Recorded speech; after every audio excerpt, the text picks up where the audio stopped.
it's still that like, we're having to do so much more to have this passionate job that we love, but in some ways we're draining ourselves in the process of it. And so I think a lot of those questions of like, are we finding time for ourselves? Are we doing those real check-ins? Okay, you did a program the night before with 100 students. Don't come in tomorrow. We don't need to see you tomorrow. You were already here for those hours. So I definitely think there's so much room for figuring out and answering all those questions in higher education when it comes to burnout, because it's happening and it's real. And Inside Higher Ed has all the articles of, the great resignation, when in reality, I think it is just the great reshuffle. Like, people are finding other priorities that they need to focus on, and that's themselves. And it's hard sometimes to do that one in higher ed at the same time.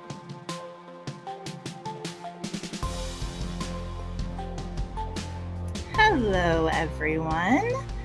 Welcome to another episode of Cap and Gown. I'm Rachel Phillips-Buck, VP for Student Success at Pharos Resources, joined today by our president, Matt Boisvert. Hey, Matt. Hi, Rachel. It's great to be with you again. Yeah. We're still in October. October is my favorite month, but Bailey was reminding me today that it is also a very hard month for our friends in college and working in higher education. There's a lot of stuff going on. Reality check. That is the theme. And also, I'm a little bit sad because it's like 85 degrees out still. Yeah. It's still hot in Texas. Yeah. So usually October is my favorite month because then you start being able to like wear your winter, fall clothes, but it's not happening here. Not yet. Let's see. We will have next week, we're going to have Debbie Rutledge, who is from Rochester University. She's the Dean of Retention and Engagement. She's amazing. We've known her for 10 years, something like that, something crazy like that. So that will be a great conversation. And then the next week we have off, that will be Election Day. So we'll be in November in 2 weeks, which is really insane. Yeah. Matt, what are you guys doing for Halloween? I honestly don't know. Really? I've been working on Halloween costumes for my daughter. So there's a lot of pressure around that, It's rough. Yeah. All right. So I'm super excited. We have Kallie Menard with us today, which is one of our newest team members in Pharos Resources. So I'm excited to spend some time with her. We have a couple of things we have to do first. You know that our theme for the year is curiosity. And so I'm going to mix it up a little bit today. I'm going to ask you to read from your National Geographic Curiosity book to start, and then we'll do our Google searches. All right, here's a little brain candy for you. This one, Rachel, I don't know. I feel like we've had some conversations about this, but the page 26 is just letting you know Africa is much bigger than you think. Oh. And, this comes down to the way maps are drawn and all of that. But Africa is larger than China, India, Eastern Europe, and the United States combined. Wow. Okay? The Sahara Desert, the largest desert in the world, is bigger than the entire continental United States. It's just the desert. That's incredible. Okay. Although Africa is 14 times larger than Greenland, on a map, they often appear the same size. Yeah. Get out of here. This is a problem with trying to put a round thing on a flat piece of paper. Yeah. Right. And Africa is almost twice the size of Russia. Wow. That's all right. Those are some good ones. I'm really surprised about that. I was looking at something the other day, which was like showing in scale some of these different things. And it really does kind of break your brain a little bit when you see them, not on a map that's been mushed out, but like, here's how big they actually are. So that's a good one. Yeah. All right. Well, into another strange trip into my brain. Let me tell you what I have Googled this week. I don't know why I do this to myself, but I have Googled Shirley Temple 7-Up. I know you know that because I can't stop talking about it. They've just come out with Shirley Temple 7-Up, and I can't find it anywhere. And then I started thinking I hallucinated it, but I didn't. But whatever. I Googled that, okay? Next, Cornell note-taking template. I was talking with my daughter about taking notes, and I was like, there's actually a template that a lot of people use, so I Googled a template for her. Wow. Stopping by the woods on a snowy eve also had to do with some homework that I was helping my daughter with. I was reminded of what a good poem that is. Everyone should go and read it. Where to buy Christmas pajamas because Is that Robert Frost? Yeah, Robert Frost. Where to buy Christmas pajamas because we are in the season soon of Christmas pajamas. I don't know if you know this, Matt, but my family, we get pajamas the 1st of November. We get our Christmas pajamas the 1st of November, so we can wear them throughout Thanksgiving and throughout Christmas. So wow. I gotta get a move on because November's soon. Right. And then lastly, I just Googled kangaroo cartoon from the 80s because we were talking about kangaroos. And I had this flash of a show that my brother and I used to watch, and it's called Dot and the Kangaroo. So there you go. Wow. All right. Well, so you kept talking about the Shirley Temple 7-Up. So that's on my list too. I know. Why is my brain like this? I don't know. But cherry and pomegranate. Right. And I think it's caffeine free. Yeah. So well, it's like, right. just to be clear, Shirley Temple is like grenadine syrup, which is pomegranate syrup. That's how they make it when you go, to TGI Fridays and you're like, can I have a Shirley Temple? It's pomegranate and 7-Up. So, all right. Yeah. Don't get me started. Right. Keep going. Okay. Well, I was playing a song from Willie Nelson called Last Leaf, and you're like, hey, so on my list is Last Leaf, O. Henry, because you told me that story. You made it pretty modern version of it, but that's a pretty great story. The ending's pretty sad though. Yeah, it's a great story. Last Leaf, O. Henry. Okay. And then I have Timeline of Web Browsers, which you know why. Yeah. Because we're about to do a major release and doing some testing. And so wanted to just know what all the web browsers are. And that's an amazing map. Yeah, it's pretty cool. And related to that, the Opera browser that was on my search, because it's a totally different kind of. So I downloaded Opera, installed that. And then finally, my daughter got her ears pierced. Again, this is her 3rd time. It's a charm, hopefully. Anyway, yeah. she's in swim, and so she's worried about, she just got her ears pierced, and she's wondering how to protect them. And so I Googled best waterproof bandage for an ear piercing. Okay. Nicely done. Solving the world's problems. That's for sure. I do have to say, if we're a little bit off today, Matt and I have lost our minds this morning trying to find a document from like 8 years ago that we see all these like links to it, and we've referenced it and we've talked about it, and the document has disappeared. So my brain's a little, I think it's kind of in a, like, what do you call that? Like, it's working in the background. Yeah, it's like hyper focused. Like, where could this thing be? It's not important that we find it. It's just once you start looking for something and you can't find it, you're just like, where could it be? It definitely is one of my tics. You know that I cannot stand having something lost. Yeah. And so it's okay. Let's just move on to State of the Union, shall we? Let's do it.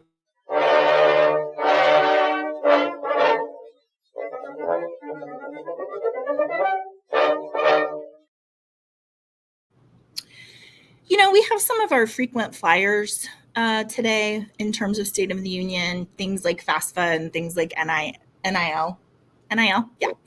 But I wanted to give you all some good news. I just read an article that came out of bestcolleges.com. It says, as enrollment trends nationwide slow down, religious schools buck the trend. This is really interesting. So faith-based colleges and universities enrollment grew by 82% from 1980 to 2020, which we know 2020 then kind of broke some things, but that is faster than the national average of 57%. So it's a marked growth for those schools. What's interesting is this article talks all about how the idea of sort of individualized care, showing up in a sense of belonging and a sense of meaning, these are things that these schools are doing really well. In fact, the growth is so dramatic that the American Council of Education just formed this summer a commission of faith-based schools to share insights about what's going on. So this is like the president of George Fox, the president of Pepperdine, Taylor University in Indiana, Notre Dame. So it's about 10 schools that are on this council. And they just want to talk about like what is happening in our schools. How can we think through distinctive identities and how that can be attractive to students, things about lack of access and affordability and completion and scholarship. But that uptick in enrollment for those schools has then brought about this kind of coalition. So I think it's really interesting. And I haven't heard that highlighted before. A lot of times we're talking about how smaller schools are really feeling the pain of things like FAFSA and, you know, not having COVID money and that sort of thing. But there is some really important value that we can tell our students about that then makes that an attractive choice for them. So cool. Yeah. Also, this, I don't know if anyone else is going to think this is interesting, but there's a great opinion piece in Inside or Higher Ed Drive, which is a faculty member talking about how 20% of the US News and World college rankings comes from what they call peer reputation.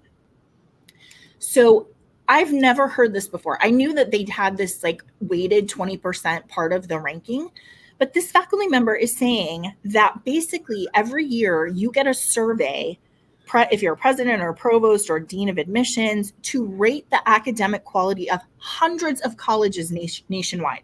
So they literally give you a list of 200 schools and they say, can you tell us about the quality of curriculum, the faculty, and the graduates of this school? To which this faculty member is like, I don't have any idea most of the time. I'm like, you can mark down. I don't know. And he's like, this is akin to brand recognition. That's actually what we're measuring, right? Do you know the school? Do you know anything about it? Have you read articles from some of the faculty there? And this op-ed is like, it's actually bizarre to try to say this is the best school there is in the United States, because it depends on what you're looking for. Every school is so different. And what would be really helpful for students is to give them a list of factors to see what's most important to them. And then be like, okay, if these are the things that are most important, here are some schools that you should consider, instead of ranking 200 schools from 1 to 200 and being like, okay, that's where it's going to stand. That seems insane. It really is about brand recognition. How are we in the news? What innovative things have we done? But to your point, I mean, we know presidents who really don't care about rankings and they really focus on who they are and the core of what they do and deliver great nursing programs. And the idea that the president of Harvard is going to know what your smaller school is doing and somehow rank you above where all of their friends, Right. Well, to me, the thing that's most insane is this idea of curriculum, faculty, and graduates. How would you know what the curriculum is? How would you have any idea what's on a syllabus or what's in your learning plan for students? So a lot of assumptions are made, right? Yeah. It's like, oh, well, it's BMW. So of course they have that's exactly this high quality, right? FAFSA. So we just today closed, or I guess yesterday closed phase 1 of the new FAFSA rollout. Which is not so new. Well, yeah, they should have done it 3 years ago, but it's new like as of right in the last couple of months. So the feedback so far has been positive. They haven't found any critical bugs. Today is phase 2, which is where they're going to expand. So phase 1 was 680 students. Phase 2 is thousands more students coming in, trying to test out the pipeline. Mostly everyone's happy. Like they're being super transparent. Everybody has PTSD. So they were like bracing for it to be terrible, understandably. Sure. But so far it's been really good. Really, we're trying to shore up confidence. Like, hey, we know we're not going to have another roll out like the last one. One thing that I think is so crazy about this, Matt, is that they got feedback from student financial aid professionals that were like, hey, some of these questions are really confusing. Can we change the wording so that our students can better understand? And as big government does, they're like, no, we have to amend the law to change that. So we cannot change the language of the questions. You just have to explain it to all of your students. So at least we've identified what's confusing, but we can't fix it yet because we've got to go back to the legislature to get that done. Yeah. But a lot of schools, I mean, listen, we probably should do a whole show on what you and Viva and Cameron are finding in our Spark reports with schools based on like how well they handled the FAFSA situation. I don't know if you want to say just a couple of sentences about that. Well, it's just really interesting to talk with a school. And so if their retention is way up, it's like, hey, tell me how you handled the FAFSA. And I mean, we have a school in Tennessee where they went from the worst retention rate 5 years ago, started working with us. They are now the second highest retention rate in the state. But when I was asking about the FAFSA, it's like, well, we have an incredible team. And so, so there's schools where the financial aid team really got to work. There are other schools where they really felt overwhelmed, and they serve a more at-risk population, vulnerable population, financially vulnerable, and so in first-generation population, and so it was just really you could really see the effect of this FAFSA fiasco. Well, and it's interesting because if you're not like intimately aware of what's going on with FAFSA, I overheard 2 of your meetings the other day where someone was like, what does that have to do with our student retention, right? And it's like this article about 5 ways colleges are helping students complete the FAFSA says, first of all, 3 in 10 students waited to re-enroll for the upcoming academic year until they were aware of their federal aid for the next year. So remember, we're not talking about freshmen there. We're talking about current students who had to re-enroll. And they're like, I don't know if I can afford it. I'm not going to.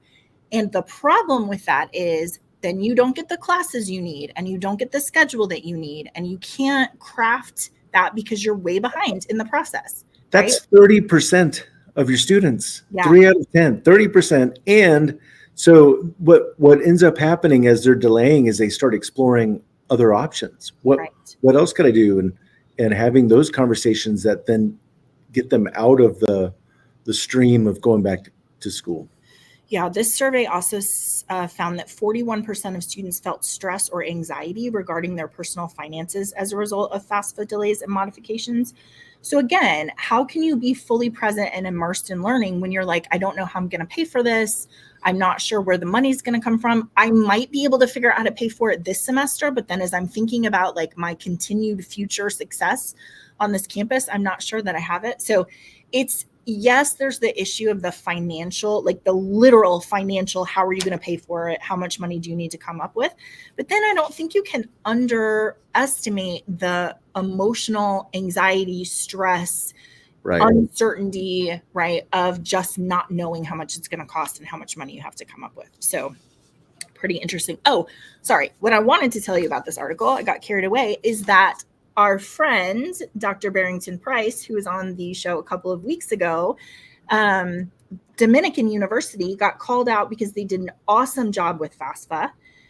They expanded scholarship dollars for students disproportionately affected by technical challenges. Black students or children of undocumented or mixed status parents interested in attending Dominican's Chicago campus, which you remember he talked to us about, received priority for those scholarships. So their tactic was basically, who do we think is going to be the most financially stressed about not knowing how much money they're going to get?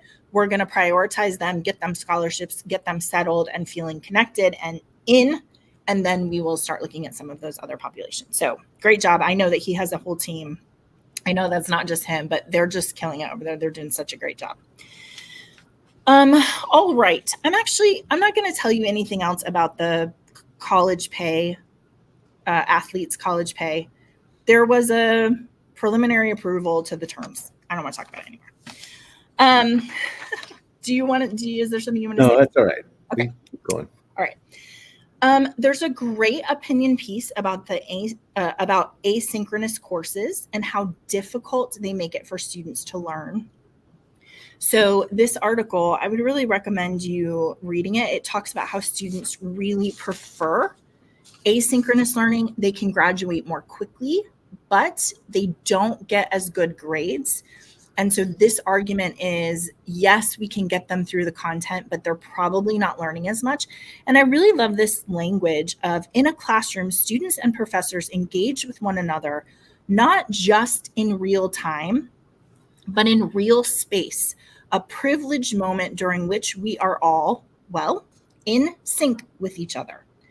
And then the author goes on to say, when you're asynchronous, you literally, AI could teach the course, because it's like, do your discussion, post, AI can grade that, come up with a lecture. So it's a really good way to come back and re-examine not just what students want, but also what they need.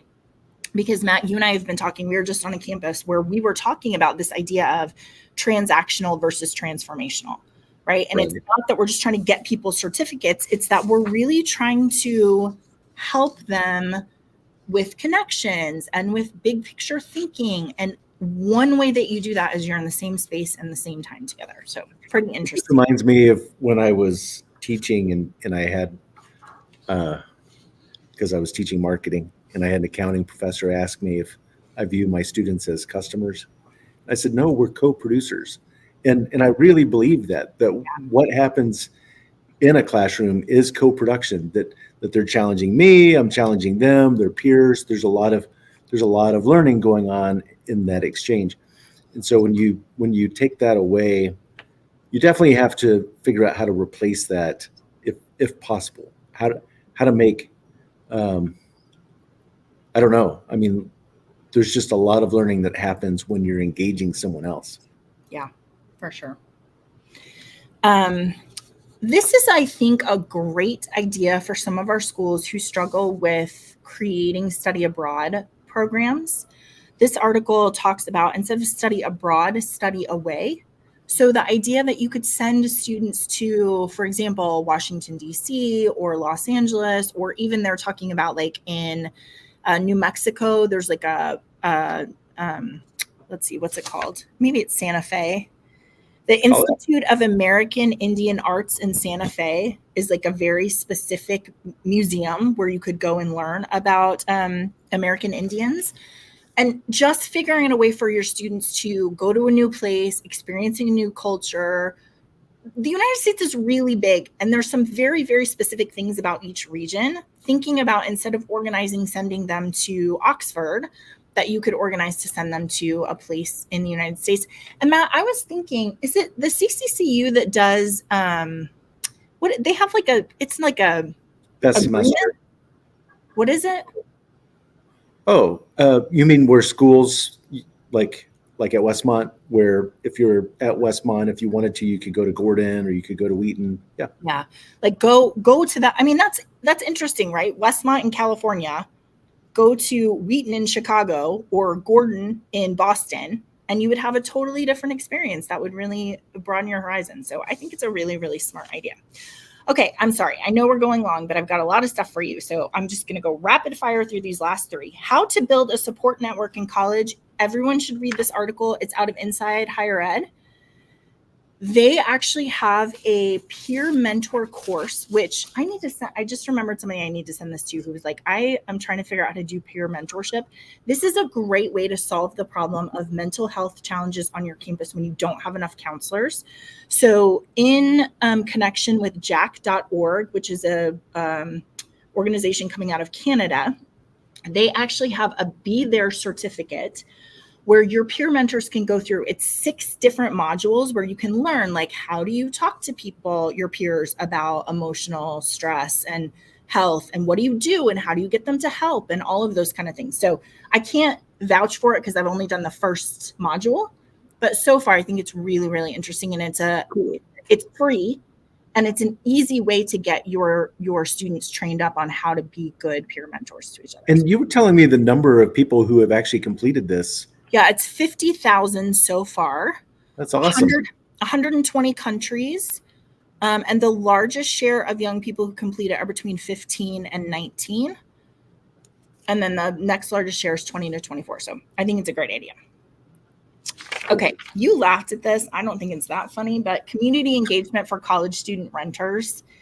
This particular one is coming out of Northwestern. This is their off-campus guide to being a good neighbor, which, sorry, Matt, but not everybody grew up in a neighborhood and not everybody knows how to be a good neighbor.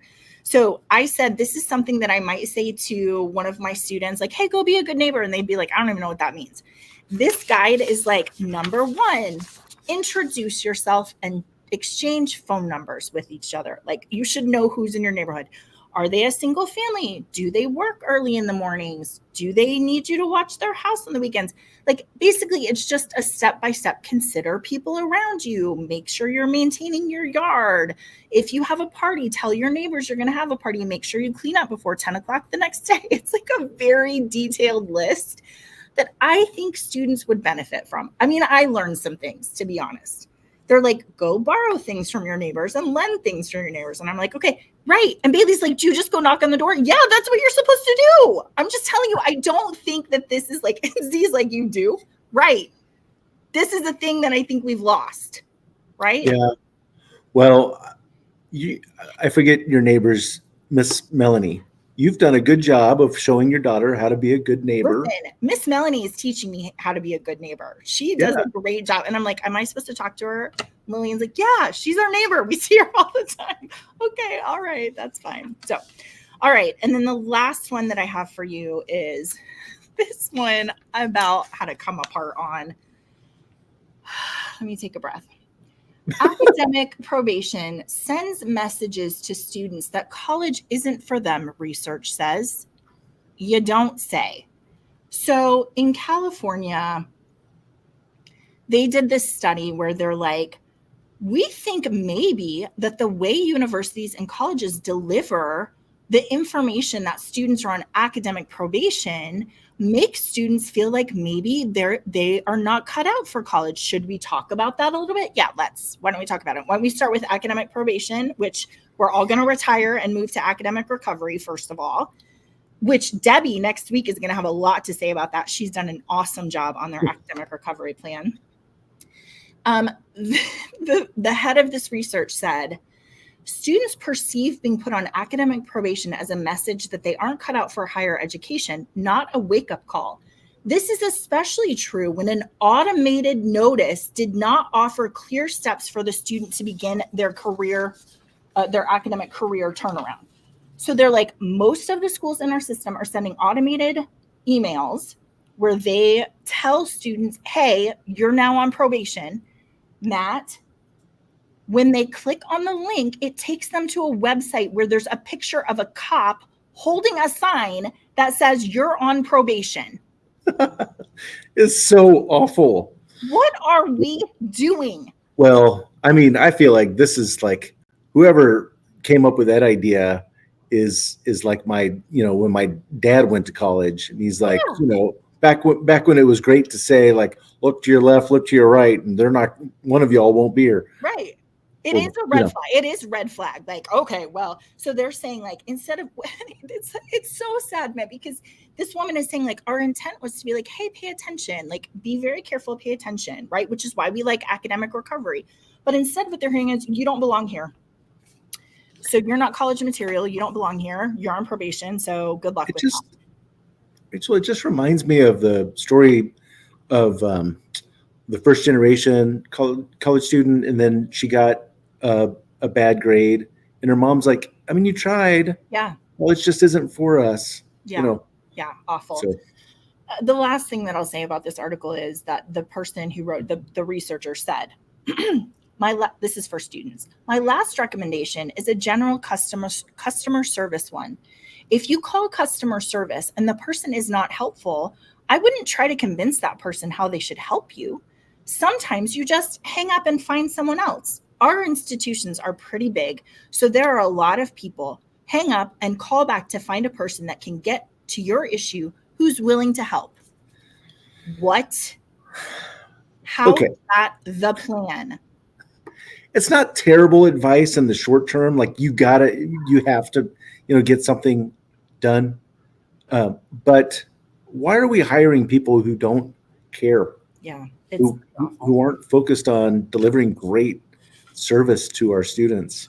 Let's not hire Aren't them. you glad I saved that one to the last? Now I got to calm down so I can interview Kallie in a cheerful and happy way instead of but it's like Z's saying, like, we've been saying this forever. Guess what? Automatic notifications that have too many words that just say you are in trouble. That is not an intervention. That is not an intervention.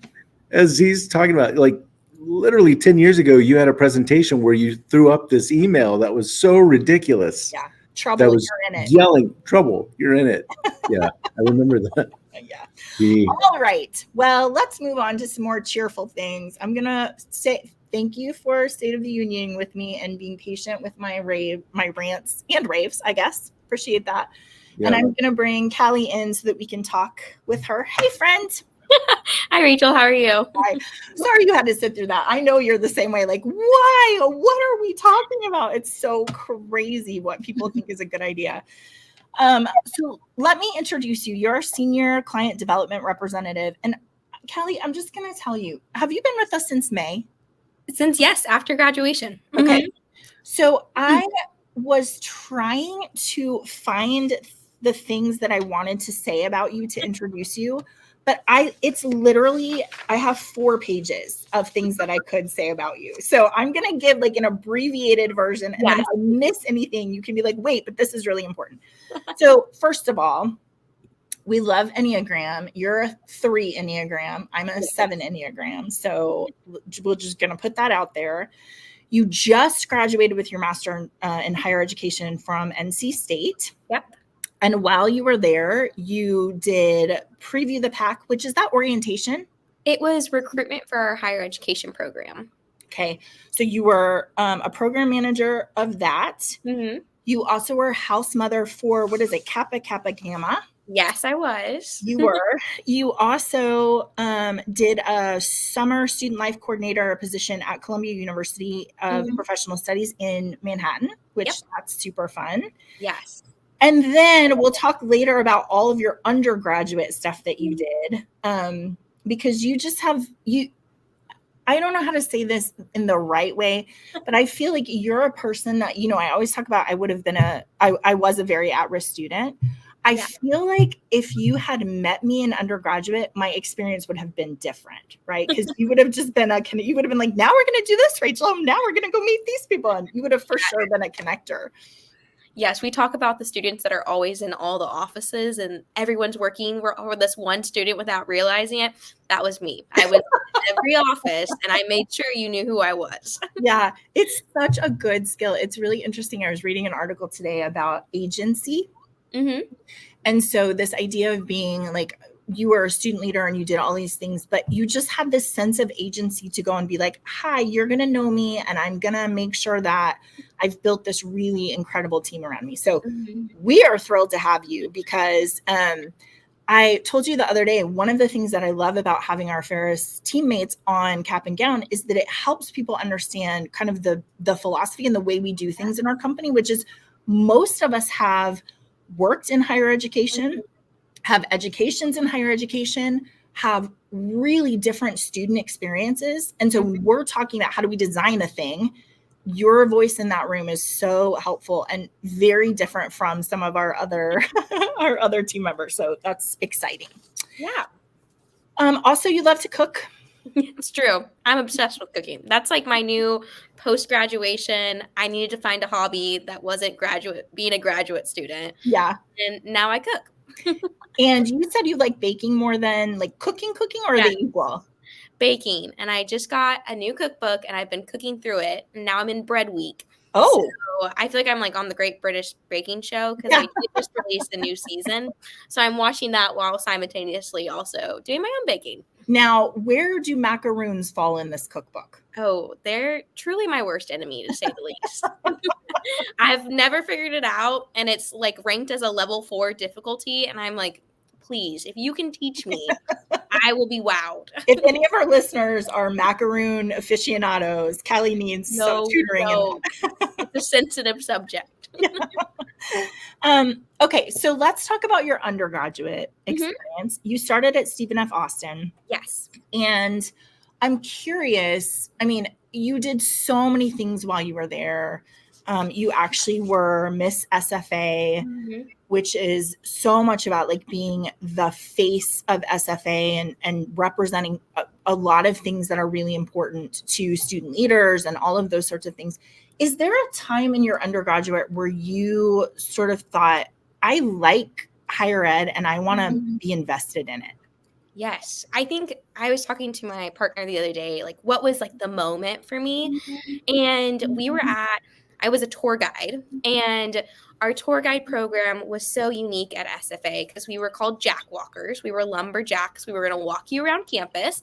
So we were jack walkers, but we also coined it as life changers, jack walkers, life changers, because truly our tours were storytelling. Like that was the premise of being a tour guide, was you had to tell stories, and you would see students who came on tours and had no interest. And by the end of it, they heard your story and saw themselves here. And so this program was so unique. It was created by Ryan Horn, who I absolutely adore him, but made it into a traditions program, so much more than an on-campus job. And that was just, I loved SFA, and I was like, I'll be a tour guide. And then it became so much more. And we were at a retreat for Jack Walker training that weekend. And I just remember looking around and looking at Ryan and being like, how do you do this? You just work with college students. I've changed my major 6 times. I can't figure out what I'm supposed to be doing, but I love this and I love the work you do. And he was like, yeah, it's just higher ed. And I was like, tell me more. And then it was just this moment of seeing all these people who I loved on campus and realize that they do this as work. And I was like, I need to do the work that you're doing because it really is life-changing in so many different ways. It's one of the reasons why I think you fit so well with our team, because we always are talking about good work. It is good work when you can find students who are struggling and help them go through to be successful. And it really is life-changing work. I mean, it means their family forever and ever and ever is going to be different. And I think having that at the core of all of the things we do, although we're not directly connected with students, I think is so important. It's interesting too, Kallie, because what it reflects is like I always talk about like the coaching tree of res life and of higher education, which is so many people start out as tour guides or in res life, right? Something like that. And then they just look at their mentors and continue to grow and kind of pursue that. So do you feel like in your undergraduate, you had a lot of mentors? Oh, I was very grateful. I think SFA is just a very niche community, and being a part of it, I had some spectacular mentors that invested in me and saw me, sophomore and was like, I'm going to give you responsibility, and trusted me to make mistakes and understood that it was going to be okay, but really gave me autonomy to figure it out and be that sponge and say, okay, I'm going to learn from here. I'm going to learn from here, but then also hold me accountable through all of it. And so I think I was really lucky. And especially that student leader pipeline to higher ed that you're talking about is so real. Yeah. And so I think I sat down with my dean of students when I was looking at going into higher ed and everything. And he did a really good job of like, it's easy to go into higher ed. Like, once you love it, but it's also, there's some hard moments too. And so make sure you're ready for that as well. And so the mentors that had those conversations, I think those are some of the most valuable that I'll carry with me my whole higher ed career. Yeah, it's so nice. We always talk about somebody looking at you and seeing something in you that you didn't know, or giving you a prediction about yourself that then you live into, right? Like, hey, you're going to be really good at this. And here are the challenges you're going to experience, but you're going to be able to overcome those. It's such a powerful thing to have those mentors. And, I'm always thinking about, we have students who are at risk and who are really struggling, and we're trying to coach people, and you've got to see those people and you've got to make that transformational and those sorts of things. But I think we also forget sometimes about empowering of our student leaders and students who build a team around them, and how important that is too, right? That we're not just saying like, oh, you got it, Kallie, go on, but you need words of affirmation also, right? And someone to pour into you.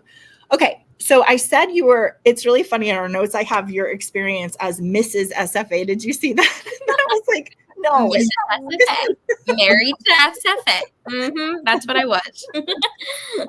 So that award of Miss SFA came out of so much of the work that you did at Stephen F. Austin. And I'm curious, when you think about let's just talk about your tour guide experience. Yeah.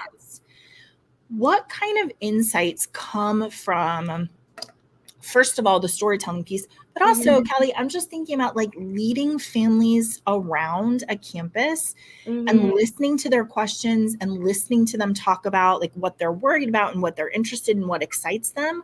What kind of insights do you gain from higher education or about higher education as you're doing that process? Yeah, I think a lot of it was, East Texas, we attracted a lot of rural students. And so I had come from Dallas. And so, it was just natural to go to college. And then doing tours with people from the East Texas area, it was like, I don't really know if I want to do this. Like, maybe I should just go to a trade school. Like, really, what is the value of this?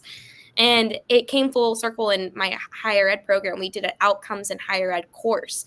And it was like, what is the outcome of this? Like, you can get a job at a 2-year degree, a 4-year degree. What does it make a difference? What do we want our students to learn? And I think it was always talking about, well, you're not going to find this involvement anywhere. You're not going to find these friendships everywhere. And I always talked about, I'm not the same person I came to SFA. I'm leaving a completely different person. You want to have that transformation too when you come here. And I think even being the tour guide, which I don't know if I was ever allowed to say this, but I was like, find the place that's best for you. Like, I hope this is a good trial run for you. Maybe SFA isn't the best fit, but you go somewhere else and you feel that sparkle. Like, look for that sparkle, truly. Yeah, for sure. It's interesting how you do have to acclimate, especially first generation students or students who are not as familiar with college. You do have to acclimate them to that. Yeah. And I feel like sometimes we talk about transition, like in orientation, like you've decided to come, and Matt and I always talk about like, we're trying to distract you for the first 2 weeks so you don't realize like how you have all this transition and everything's new and whatever. But there's also a piece of that really is about acclimating them to how do you have the best experience in college you can have. And that comes from seeking out those relationships and really becoming part of the community and looking for places where you can be connected.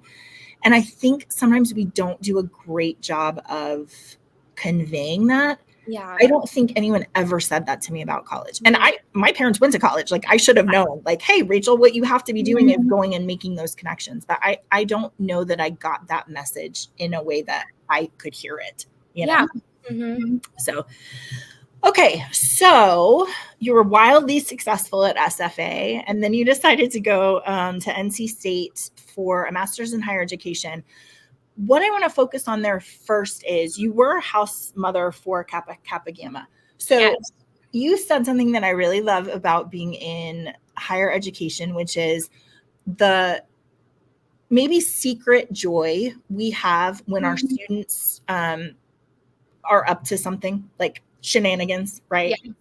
Or when they make mistakes and it's not such a big deal that we can't just be like, okay, let's lay that on the table and let's talk about probably how you would want to do that differently in the future, right? There is this like, we don't want to be uptight about it. And we like for them to make their way, even in some crazy ways sometimes. Can you just talk about that experience of being in that house and engaging with your, with the women? Yes. And it was such a crazy experience because I had gone from being that student leader and leading my peers, but had that relationship with them. And then all of a sudden was thrust into the supervising role. Because truly, my job was not there to be an advisor. It was to maintain rules and expectations and be, the supervisor that lived in with 40 residents. And so I had gotten there first day and my residents were like, hey, girly. And I was like, oh, we're going to have to make a choice here. And I was like, I can't be your girly. Like, I can't be your bestie or anything like that. My job is to make sure you're safe and that make sure you're well. And so it definitely was a big growth moment for me because it pushed me to be, sometimes students are not going to like you. And that was hard for me. And I Yeah. was like, I want all the students to come to me and make it really easy. And then I realized I was like, that's going to suck because sometimes that can't be my job in this role. And we had little moments of, water guns in the house that had gotten out that there was, guns in the Kappa house. And so that was a moment of sitting down with everyone and being like, hey guys, let's think about this. We shouldn't have water guns and we shouldn't be tagging people that we have, guns in the Kappa house. And then, moments from parking situations that were always so sensitive, the parking world, but then also like really hard situations that would come up of, drinking and holding expectations and being clear about those as well. And especially I have two sisters who are at Oklahoma University and they live in their sorority house. And so I'm just thinking, oh my gosh, these are my little sisters. They're making choices right now. And sometimes they're not great, but I'm always going to be very clear with those expectations and sit down and say, here's your choices. Where do you want to go from here? And so being that middle person with the university and being that liaison was something that really helped me step hard into that professional role very quickly into grad school rather than smoothly transitioning into it. I think you've just expressed so beautifully the spirit of people who work with college students, Mm-hmm. which is we really want the best things for you. Yes. And also, we have to tell the truth about when you're doing Mhm. stupid stuff that you shouldn't be doing or when you're making really big mistakes. And I'm always really moved. We go to a couple of different conferences where we are with student development people. Mm-hmm. And I'm always so moved by them because, first of all, they take their job so seriously. It's so Mm-hmm. weighty. They want to do the right thing. Like they want to have the right conversations and say it in the right way and approach students in the best way for them. Right. Mm-hmm. And also, they're constantly on the phone with Yes. things happening. Like, it's Yes. not like you can go to a conference for 3 days and be like, okay, you guys just be good and I'll be back. It's like Never. every 2 minutes they're coming out of their conference because somebody's calling because something Mm-hmm. happened or, right, there's a situation to deal with. And it is, I think, such a great spirit of how are we there for our students in a way that's going to help them to be successful. Yeah. Do you have any reflections being close to undergraduate and then master's degree about what undergraduate students need in order to be successful at school now? Yeah, I think my graduate school experience, I worked with student government at NC State because I desperately wanted to work with student leaders because I knew them, because I was them. And that was always my motto is I know you because I am you. I was you. So please let me support you.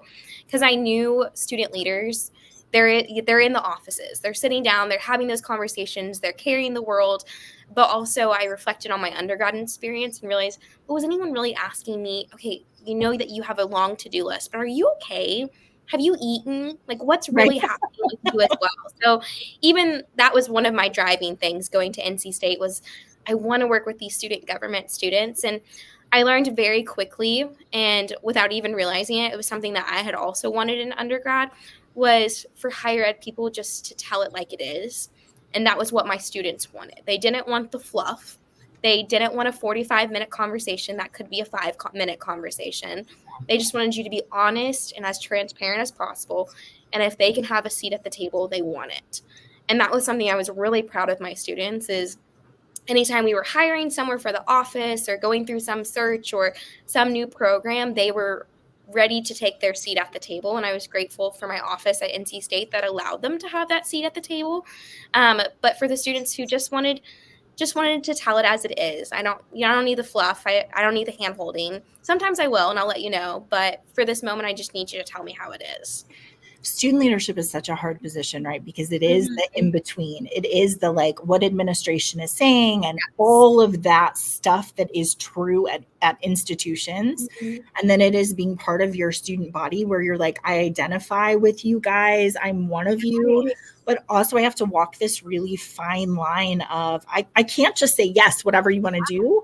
I have Mhm. to then represent this other side. And I think it's a really heavy burden. Mhm. And I appreciate what you said because I think sometimes we forget about the little things of, are you sleeping?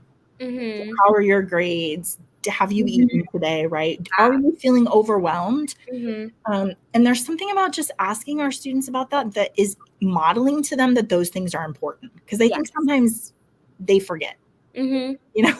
Yeah, and I think a lot of times we talk about wellness and we're all about wellness in higher ed, but it's like, okay, can we actively show that we are being well ourselves and how can we actively work on that with our students as well? Yeah, for sure.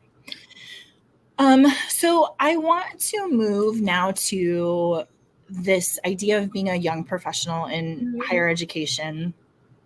You and I talked a little bit about you have decided to be in like higher education adjacent, Yes. right? So all of that knowledge that you have, all of that experience, being able to still be connected to colleges and that sort of thing, Mhm. but helping people at various institutions understand what they need to be able to be successful in terms of technology. And I think you've had a really fun experience recently where we have some schools that have used some competitors of ours and you get to go and be like, hey, here's what we do. And they're like, oh my gosh, we love it so much. We want to use that.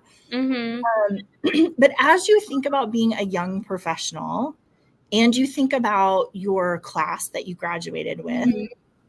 I'm wondering if you have words of wisdom for those people who have been in higher education for a long time. Like, what do young professionals need now in order to thrive? Because we have a problem with Mhm. short-term commitments to higher education these days. Yes. It is so taxing Yeah. for Mhm. people. It truly is. And I am really grateful because as a graduate assistant, and this was something when we were recruiting for graduate supervisors, was that your GA is not just an extra set of helping hands. This is a mentee that you're taking on. And so my mentor was my supervisor, Kelly, but he just had a couch. And, that couch in his office was meant for the students, but it was also for me as well. And he told me day one, like, I'm here to be your supervisor, but I'm also here to give you advice, career transitions. Where do you want to go? It was like, whatever is in your job description, we're going to do more than that. And because that was what I needed, was someone with perspective and advice and someone to lean in and say, hey, I don't even know what this is like the best career for me right now. And for him to say, that's okay. We can still talk about that, and no judgments or anything like that. And so I think I reflected a lot of when I was looking in for jobs in higher ed, and like the questions I was asking was, are you funding and encouraging your young professionals to follow passion projects? Right. Are they able to travel? I know they have a job description, but do you let them go outside that job description? I think Gen Z is very much like, we want to do what we want to do. And so join us or we're going to leave, kind of thing. Are you able to plan a clear advancements path for someone young in their career in your office? Like, where would they go next? Because we're always looking forward. So is it going to be within your office? Are you planning ways for them to grow? Or are they going to have to go to another institution? And then, flexible work arrangements. What does that look like? What are these hours looking like? So questions that were definitely, I was asking to higher ed offices of, how can you support me as a young professional? So definitely those were things that I know me and my cohort were all looking for in this process. Yeah, it's really interesting because we always talk about things like mastery. So, how am I Mhm. going to get better? Like, what are the challenges that I'm going to face, and how do I continue to grow in that? Mhm. Autonomy. How can I be in charge of me when I can be, right? And how do we make sure that there is this future growth path, which I Mhm. think in higher education, we have not done a great job. I think, especially in smaller schools, what young professionals see is that they come in and there's one person who does that and they've done it for 25 years. And Mhm. that's like, there's not going to be a lot of growth. But I think there are ways to address that in terms Mhm. of what are you interested in and how Yeah. can you grow your portfolio and your experiences, and where are the places that you feel like, I don't think I'm going to be very good at that. Okay, then you got to try it. right? Yes. You got to dive into that and see what you think Mhm. about it. And this idea that you're not going to be stagnant, Mhm. but that you have this ability and path forward to grow, I think is so important for our new professionals. And also, Kelly, I was talking to a school the other day, and it was like fall break, and they had to work, like all the professionals had to work. Mhm. And I was like, or not. We've got a lot of like time flexibility in our academic calendar that you should let people have that freedom Mhm. to, even if it's not that day, but like take a day. Why don't we just take a day? That is a thing that you for sure can control in higher education, right? Yes. When you're taking time off. Yes, 100%. Okay. So let's see. We don't have very much time. I'm gonna pick my last question for you. Mhm. Do you think, so if we think about upstream thinking, Mhm. right? Do you think there's a way that we can keep our young professionals from getting burnt out quickly? So we've talked about like they need to see a path and all of those different things, but is there a way that we prevent burnout for these young professionals so that they can have a long career? Because when you and I were talking the other day, it's like sometimes when you graduate from your master's program, you say, I actually am not willing to commit to the imbalance of work life that I see modeled at institutions by people in higher education. So do you have Mhm. any thoughts about that? Yeah, when I was interviewing for campus positions right after graduate school, the ones that were in my area, I was interviewing for fraternity and sorority life and orientation, and I was going to make this move back to Texas and then start those jobs next week, the week after, with 60 plus hours by planning Panhellenic recruitment or getting orientation ready to go, with this promise that there's going to be some time off once we get through this project. And I think that was my moment. I was like, I don't have the energy for that. I would not be doing good work to the students or to myself by doing this. And so even, reflecting on my graduate school experience, we did a GA ship and all of us did internships and things like that. But everyone in my cohort worked another job on top of all of that, because even though our GA ship paid for our tuition, there was just, you needed life money. And so I nannied every morning before going to my graduate school position. And so thinking about, how the programs are setting up, how are we for our new professionals, especially, going into that first job. I see so many of my friends who are still bartending on the weekend, even though they're working in the nonprofit sector and they're a coordinator at a university. It's still that, like, we're having to do so much more to have this passionate job that we love, but, in some ways we're draining ourselves in the process of it. And so I think a lot of those questions of like, are we finding time for ourselves? Are we doing those real check-ins? Okay, you did a program the night before with 100 students.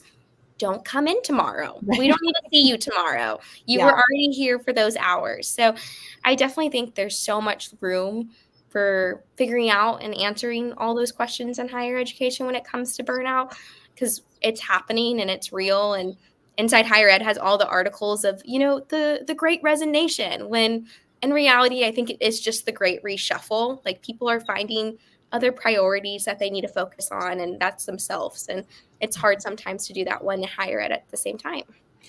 Yeah, it's funny as you're talking about that, I'm reflecting when I was a young professional and I was very passionate about the work I was doing. And I was doing career classes, not like actual classes, but I'm just trying to get my 200 deciding students to know what they want to do. So I'm doing career classes every night from like 7 to 9, because that's when students will come, right? And I'm like working 8 to 5 every day. And then I'm doing all of this stuff. And it's really interesting because I had a boss who was kind of crabby to me. And he was like, you got here this morning at 8:07. And I was like, well, I was here until 10 o'clock last night, first of all. Yes. And second of all, I'm so passionate about this work that I would love for us to start counting how many hours I'm giving to it. Because when you're passionate, you aren't counting hours. Yes. You're doing what needs to be done and you're showing up for your students, right? And all of that. And then when somebody comes in and says, well, I don't know if like you should, you can't have the day off because whatever. Yeah. Or where were you this morning at 8:03? it really calls into question, like, why am I giving all of this work when what it seems like you value is me to be here between 8 and 5 every single day, Yeah. right? So that idea of, I think, especially if you're a young professional, counting I'm passionate about this and I won't count hours, but also I need somebody who's going to take care of me and say, you need to take some time off because I see how dedicated and devoted you are. And this is not sustainable, right? And we've been talking about this for a long time. You have to set your life up in higher education to be sustainable, because you for sure burn out fast. Yeah, for sure. No, I felt that after graduate school, being like, okay, if I take away higher ed, what is left? And it was like, okay, I need to do some work on myself to make sure I can do my best work. Yeah, for sure. Well, Kallie, my goal, like I said, to have you on today was just to kind of uncover the experiences that you've had and the voice that you represent, not just at Pharos, but also as you're talking to our clients and our future clients about really understanding and being passionate about the work that they do. So I don't think we've left any question to that. I think everyone can see how important this work is. And I'm really grateful. We talked just really briefly about this the other day, that your perspective of leaning into things that are uncomfortable. You were saying, like, when something makes me uncomfortable, I'm like, wait a second, I've got to be really present right now and figure out what's happening. And I know you've applied that in a lot of ways, but one thing that I really appreciate is that you have leaned into leaving higher education in terms of that being the work, and this new role, which you're killing it at.